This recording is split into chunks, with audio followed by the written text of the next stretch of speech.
Question 1.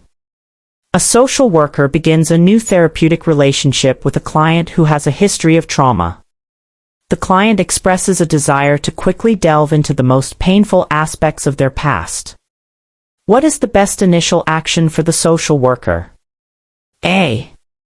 Immediately begin processing the client's past trauma to build rapport. B. Refer the client to a psychiatrist for medication management before starting therapy. C. Establish safety and build rapport, explaining the importance of pacing in trauma work. D. Suggest that the client first try a support group before individual therapy. Answer: C. Establish safety and build rapport, explaining the importance of pacing in trauma work. The concept tested here is the initial phase of trauma-informed care and therapeutic engagement. The keyword best initial action points to the foundational steps. For clients with a trauma history, establishing a sense of safety and building a trusting relationship is paramount before engaging in deep processing, as premature exploration can be re-traumatizing. For instance, a social worker would explain that therapy progresses at a pace the client can manage, ensuring they feel secure enough to process difficult memories when ready. Always prioritize safety and a strong therapeutic alliance before intense interventions, especially with trauma. Question 2. A client receiving services informs their social worker that they have obtained a new job but will need transportation assistance to get there. The social worker knows of several community resources. What is the next step the social worker should take? A. Provide the client with a list of all known transportation resources. B. Research transportation options specific to the client's new job location and schedule. C. Contact the client's new employer to ask about their transportation benefits. D. Ask the client about their specific needs, preferences, and availability for transportation. Answer: D.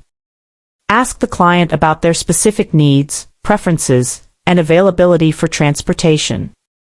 This question addresses client-centered practice and the assessment phase of intervention. The keyword next step after the client identifies a need indicates that further exploration is required before taking action. Before providing resources, it is crucial to understand the client's specific situation, including their preferences, barriers, and what kind of transportation would best fit their new job schedule and location. For example, knowing if they need a bus pass, rideshare credits, or a carpool connection tailors the support effectively. Always involve the client actively in identifying solutions that truly meet their unique circumstances. Question 3. A social worker is conducting an initial assessment with an involuntary client who appears resistant and unwilling to share information. What is the best approach for the social worker to take? A. Confront the client directly about their resistance and explain the consequences of noncompliance. B. Immediately terminate the session and document the client's uncooperativeness. C. Acknowledge the client's feelings about being there and explore the reasons for their reluctance. D. Explain the mandatory reporting laws to encourage the client to open up. Answer: C. Acknowledge the client's feelings about being there and explore the reasons for their reluctance. This question focuses on engagement strategies with involuntary or resistant clients. The keyword best approach emphasizes the need for an empathetic and effective method. Acknowledging the client's feelings validates their experience and can help de-escalate resistance, fostering an environment where they might feel more comfortable sharing. For example, a social worker might say, "It seems like you're not happy about being here, and that's understandable. Can you tell me a little about what that's like for you?" This approach helps build a foundation of trust, which is essential for any therapeutic work, even when mandated. Question 4. A client reports experiencing suicidal ideation with a specific plan and means, but denies intent, stating they would never actually do it. What is the social worker's first priority? A. Validate the client's feelings and explore the reasons for their distress. B. Conduct a thorough safety assessment, including current intent and protective factors. C. Contact the client's emergency contact to inform them of the situation. D. Encourage the client to focus on positive coping strategies and future goals. Answer: B. Conduct a thorough safety assessment, including current intent and protective factors. This question tests the social worker's immediate response to a client expressing suicidal ideation. The keyword first priority clearly points to safety. Even when a client denies intent, the presence of a specific plan and means requires an immediate and comprehensive safety assessment to determine the actual level of risk. For instance, the social worker must assess lethality, past attempts, access to means, and any existing protective factors to formulate an appropriate intervention. Client safety always takes precedence over other therapeutic tasks in such critical situations. Question 5. A social worker is facilitating a support group for survivors of domestic violence. During a session, one group member begins to recount graphic details of their abuse, causing distress among other members. What should the social worker do first? A. Redirect the conversation to a less sensitive topic to protect the group. B. Allow the member to continue, as it is important for them to share their experience. C. Gently interrupt the member and remind them of group guidelines regarding graphic details. D. Terminate the group session and address the member individually. Answer: C. Gently interrupt the member and remind them of group guidelines regarding graphic details. This question addresses managing group dynamics and maintaining a safe therapeutic environment. The keyword first indicates an immediate action to address the situation. It is crucial to gently intervene when a member's sharing becomes overly graphic or distressing to others, as this can re-traumatize or overwhelm other group members and disrupt the group's safety. For example, the social worker might say, "Thank you for sharing, and I hear how difficult this is. For the safety of the group, let's remember our guidelines about detailed descriptions." This approach prioritizes the safety and well-being of all participants while still acknowledging the speaker. Question 6. A social worker receives a subpoena for a client's records. The client has not provided consent for the release of information. What is the most appropriate action for the social worker? A. Immediately release the records as requested by the subpoena. B. Contact the client to inform them of the subpoena and discuss options. C. Consult with an attorney and assert privilege on behalf of the client. D. Inform the court that the client's consent is required before releasing records. Answer: C. Consult with an attorney and assert privilege on behalf of the client. This question tests knowledge of confidentiality, client privilege, and legal obligations. The keyword most appropriate action signifies choosing the ethically and legally soundest path. While informing the client is important, a subpoena is a legal order, and directly releasing records without proper legal guidance could violate client privilege or confidentiality. Consulting with an attorney is crucial to understand the specific legal requirements, assert privilege if applicable, and determine the correct legal response to protect the client's confidentiality to the greatest extent possible. For example, an attorney can help the social worker file a motion to quash or modify the subpoena. Always prioritize protecting client information through legal channels when faced with a subpoena. Question 7. A social worker has been meeting with a client for several months. The client has made significant progress and is now expressing readiness to terminate services. What is the best step for the social worker to take next? A. Schedule the final session and wish the client well. B. Refer the client to another therapist to prevent dependency. C. Begin discussing termination, reviewing progress, and planning for continued growth. D. Suggest that the client continues therapy for a few more sessions to ensure stability. Answer: C. Begin discussing termination, reviewing progress, and planning for continued growth. This question focuses on the ethical and effective process of termination in social work practice. The keywords best step and next indicate a structured approach to ending the therapeutic relationship. When a client expresses readiness, the social worker should initiate a planned termination process, which involves reviewing achievements, addressing potential feelings about ending, and developing a plan for maintaining gains and accessing support post-therapy. For example, they might discuss relapse prevention strategies and community resources. A proper termination process empowers the client and reinforces their self-efficacy. Question 8. A social worker identifies that a child client is exhibiting several concerning behaviors, including excessive fear, withdrawal, and sudden outbursts, which are new and uncharacteristic. The social worker suspects possible abuse or neglect. What is the first action the social worker is ethically and legally obligated to take? A. Document the observations thoroughly in the client's record. B. Discuss the concerns with the child's parents/guardians to gather more information. C. Contact Child Protective Services, CPS, to report the suspected abuse or neglect. D. Consult with a supervisor to determine the next steps. Answer: C. Contact Child Protective Services, CPS, to report the suspected abuse or neglect. This question assesses knowledge of mandated reporting obligations.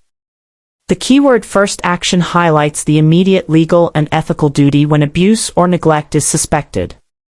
As mandated reporters, social workers are legally required to report suspicions to Child Protective Services immediately, not just document or discuss with parents, to ensure the child's safety. For instance, even if there's only a reasonable suspicion, the report must be made, and it's CPS's role to investigate. Always remember that child safety supersedes confidentiality in cases of suspected abuse or neglect. Question 9. A client is expressing severe anxiety about an upcoming job interview and asks the social worker for a prescription to help them calm down. What is the most appropriate response from the social worker? A.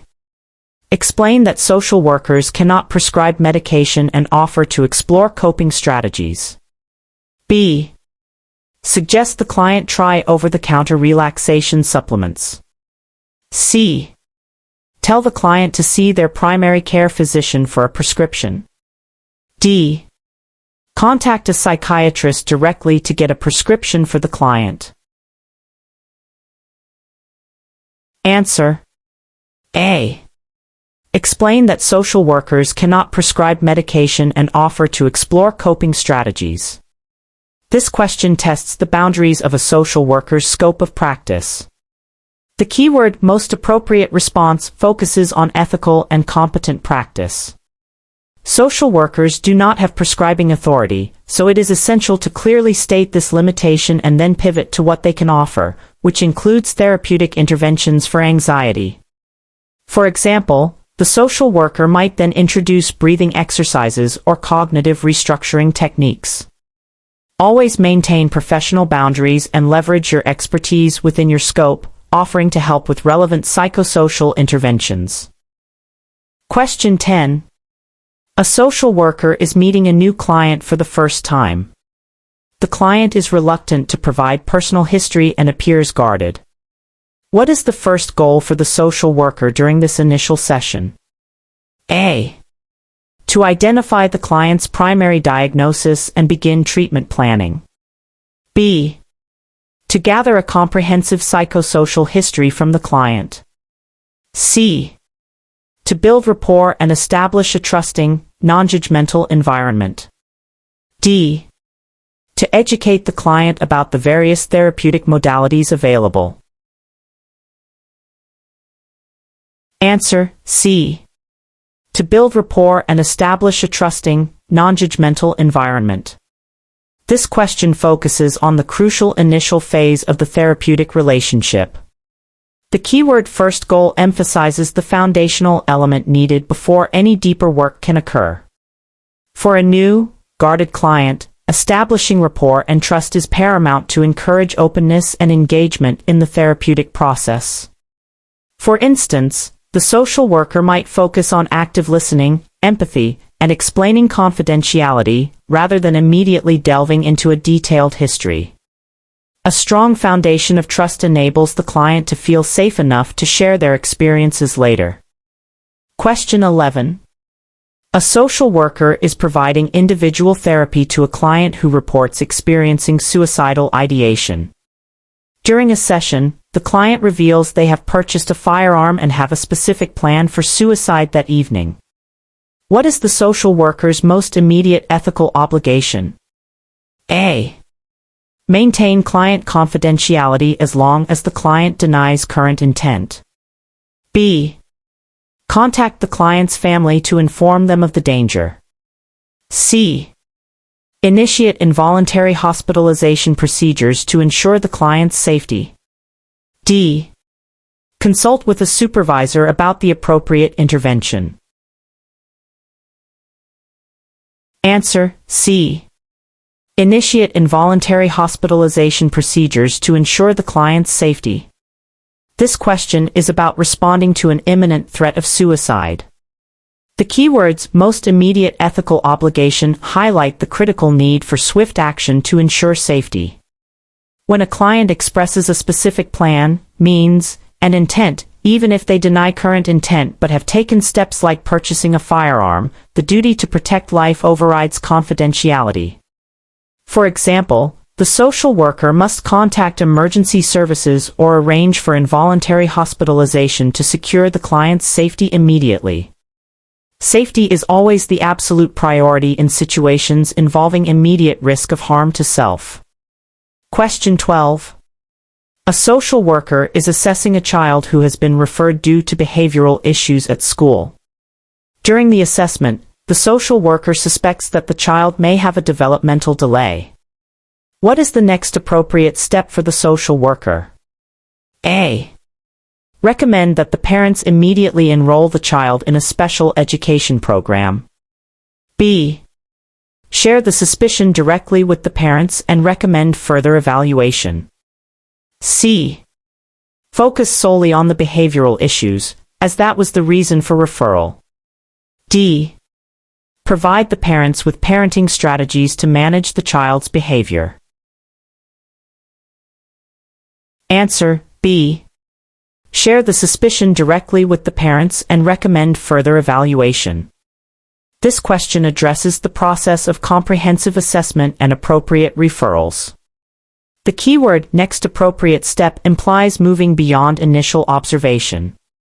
If a developmental delay is suspected, the social worker should communicate these concerns transparently with the parents and advocate for a formal developmental evaluation, which is outside the social worker's scope to diagnose definitively. For example, the social worker might explain, "I've noticed some things that suggest a developmental evaluation could be helpful, and I can provide you with resources for that." This approach supports the child's overall well-being and ensures they receive the most accurate assessment. Question 13. A social worker is working with an elderly client who lives alone and is struggling with daily tasks, such as cooking and cleaning. The client expresses a strong desire to remain in their home. What is the best intervention for the social worker to explore first? A. Recommend immediate placement in an assisted living facility. B. Discuss potential in-home support services, such as meal delivery or home health aides.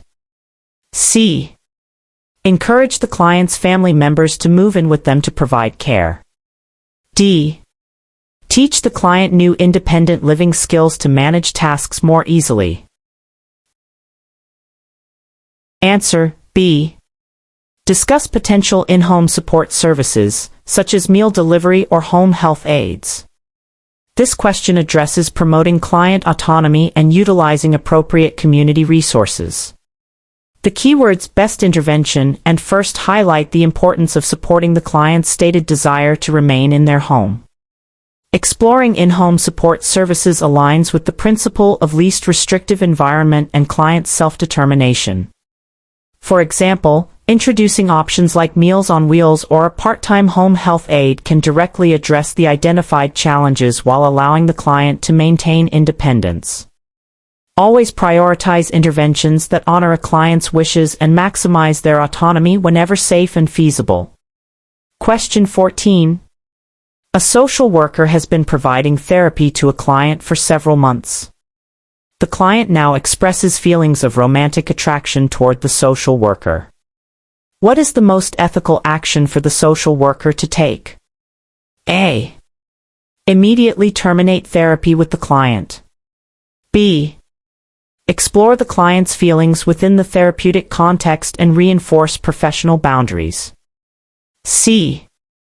Disclose personal feelings to the client to be transparent. D. Refer the client to another therapist without explanation. Answer: B. Explore the client's feelings within the therapeutic context and reinforce professional boundaries. This question addresses managing boundary issues and transference in the therapeutic relationship. The keyword most ethical action directs the social worker to a response that upholds professional standards while still being therapeutic. It is crucial not to ignore or immediately terminate but to explore these feelings with the client, understanding them as potential transference or a reflection of unmet needs, and firmly re-establish professional boundaries. For example, the social worker might say, "I appreciate you sharing your feelings with me. While I value our therapeutic relationship, it's important that we maintain professional boundaries." This approach helps the client process their emotions safely. Question 15. A social worker is conducting a biopsychosocial assessment with a new client. The client mentions taking several herbal supplements in addition to prescribed medications. What is the best action for the social worker to take next? A. Advise the client to stop taking herbal supplements, as they are unregulated. B. Document the herbal supplements and consult with the client's prescribing physician or psychiatrist. C. Assume herbal supplements are benign and continue the assessment. D. Research each herbal supplement thoroughly to understand potential interactions. Answer: B. Document the herbal supplements and consult with the client's prescribing physician or psychiatrist. This question tests knowledge of medication management and interdisciplinary collaboration. The keywords best action and next emphasize the need for a comprehensive and safe approach. It is crucial to document all substances a client consumes, including herbal supplements, because they can interact with prescribed medications and impact treatment outcomes. For example, St. John's wort can reduce the effectiveness of antidepressants. Consulting with the prescribing physician or psychiatrist is essential to ensure client safety and inform holistic care planning, as they are best equipped to assess potential interactions. Question 16. During a home visit, a social worker observes signs of significant clutter, hoarding behaviors, and unsanitary conditions that could pose health and safety risks to an elderly client. The client insists everything is fine. What is the social worker's first obligation? A. Respect the client's autonomy and assume they know best about their living situation. B. Immediately contact Adult Protective Services, APS, for intervention. C. Express concern for the client's safety and well-being, and assess the level of risk. D. Begin cleaning the client's home to mitigate immediate hazards. Answer: C.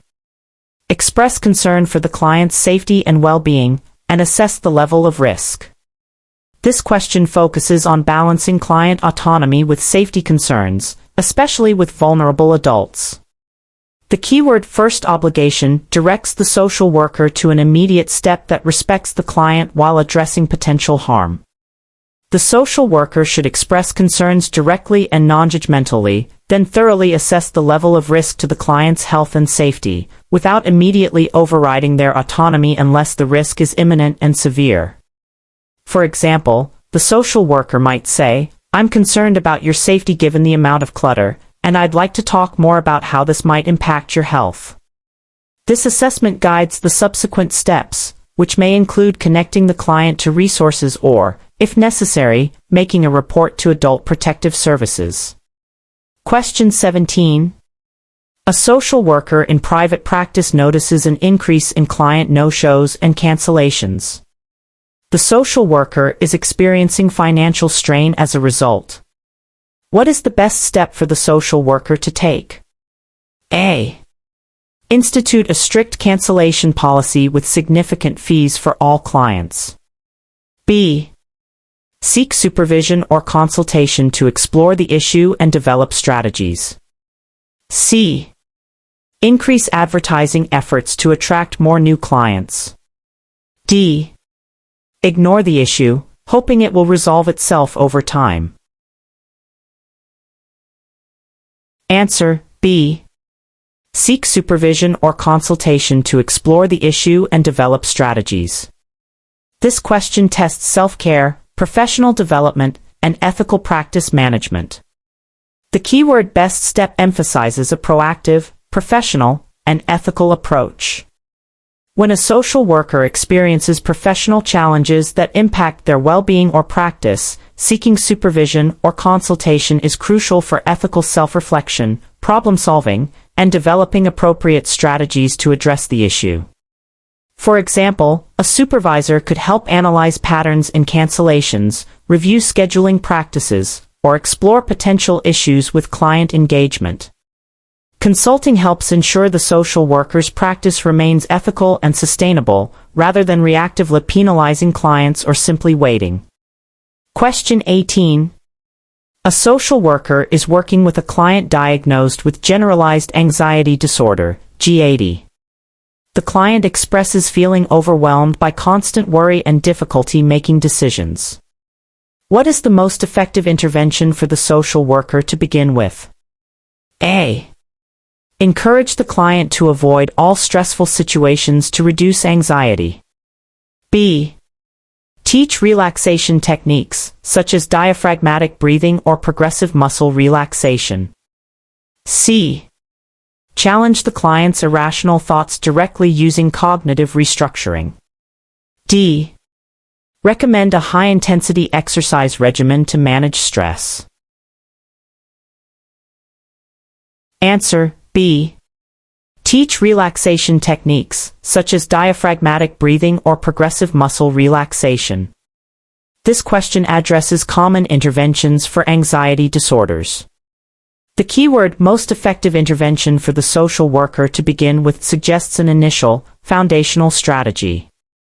For a client overwhelmed by anxiety, teaching immediate coping skills like relaxation techniques provides tangible tools to manage physical symptoms and gain a sense of control.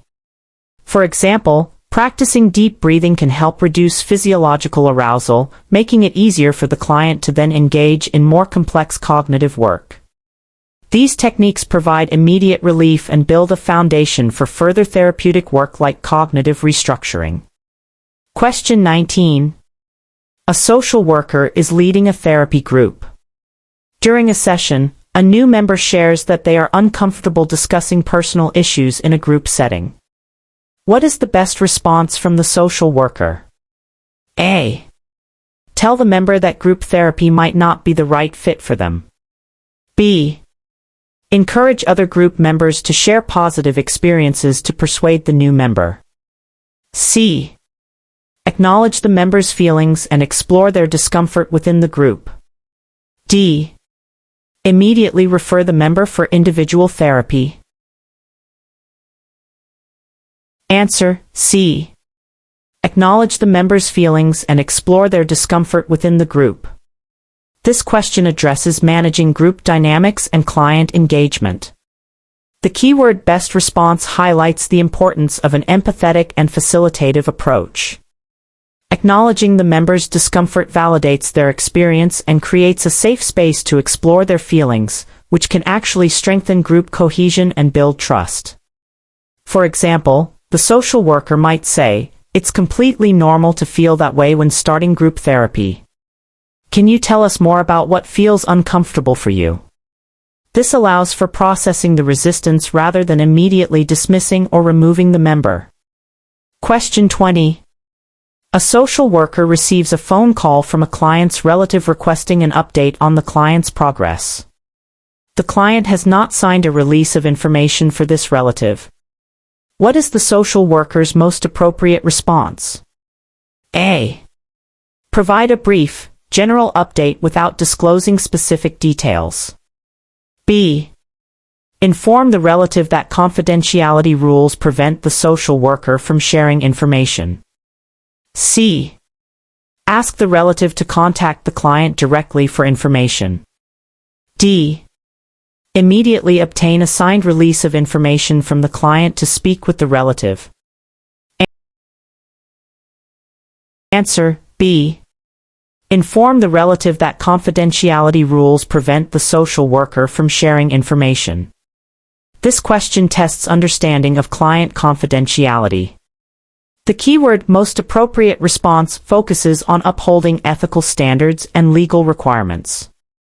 Without a signed release of information, a social worker cannot confirm or deny that an individual is a client, nor can they share any information, even general. For example, the social worker should state, "Due to client confidentiality, I cannot confirm or deny if this person is a client or share any information about them without a signed release of information from the client."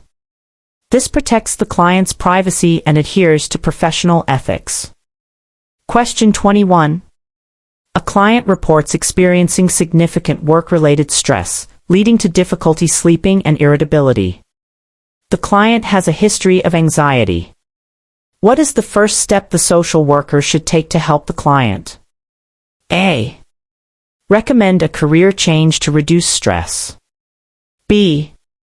Assess the nature and severity of the stress, including its impact on the client's life.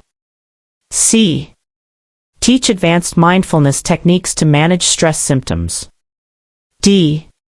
Refer the client to human resources for workplace mediation. Answer B. Assess the nature and severity of the stress, including its impact on the client's life. This question focuses on the initial assessment phase of intervention. The keyword first step emphasizes the importance of thorough data gathering before implementing any interventions. Before suggesting solutions, the social worker must fully understand the specific stressors, how they manifest, and their overall impact on the client's functioning and well-being. For example, understanding if the stress is from workload, conflict, or job insecurity helps tailor effective strategies. A comprehensive assessment ensures that interventions are targeted and relevant to the client's unique situation. Question 22. A social worker is preparing to terminate services with a client who has achieved their treatment goals. The client expresses sadness and anxiety about ending therapy. What is the best way for the social worker to address these feelings? A. Reassure the client that they will be fine and quickly move to the final session. B. Explore the client's feelings about termination, normalizing the experience, and reviewing their coping skills. C. Suggest that the client is not truly ready for termination and extend therapy. D. Avoid discussing the sadness to prevent the client from becoming dependent. Answer B. Explore the client's feelings about termination, normalizing the experience, and reviewing their coping skills. This question addresses the process of planned termination in therapy. The keyword best way emphasizes an empathetic and therapeutic approach to concluding services. It is essential to acknowledge and process the client's feelings about ending the therapeutic relationship, as this can be a significant transition. For instance, the social worker might say, "It's completely normal to feel a mix of emotions when therapy is ending. Let's talk about what this transition means for you and how you've handled similar feelings in the past." This helps the client to generalize their coping skills and promotes a healthy closure. Question 23. A social worker is facilitating a community meeting to address concerns about substance abuse among local youth. Several community members express anger and frustration, leading to heated arguments. What is the most effective strategy for the social worker to employ? A. Allow the arguments to continue, as it allows people to express their feelings. B. Terminate the meeting immediately due to the unproductive atmosphere. C. Structure the discussion, set ground rules, and refocus on common goals and solutions. D. Blame specific individuals for escalating the conflict to de-escalate the situation. Answer: C. Structure the discussion, set ground rules, and refocus on common goals and solutions. This question addresses conflict resolution and group facilitation skills in community practice. The keyword "most effective strategy" points to a proactive and skilled approach to manage conflict productively. In situations of heightened emotions, the social worker's role is to bring structure and order, setting clear ground rules to ensure respectful communication and guide the group back toward constructive problem-solving. For example, the social worker might say, "I hear everyone's passion, and to ensure everyone feels heard, let's establish a few guidelines for our discussion and remind ourselves of our shared goal." This helps channel energy into finding solutions. Question 24. A social worker is working with a client who is experiencing homelessness. The client expresses extreme discomfort sleeping in shelters and reports difficulty accessing consistent food. What is the first immediate need the social worker should address? A. Connect the client with job search assistance programs. B. Explore options for safe and stable housing, prioritizing immediate shelter. C. Provide information about mental health services for trauma experienced while homeless. D. Focus on long-term financial planning and budgeting. Answer: B.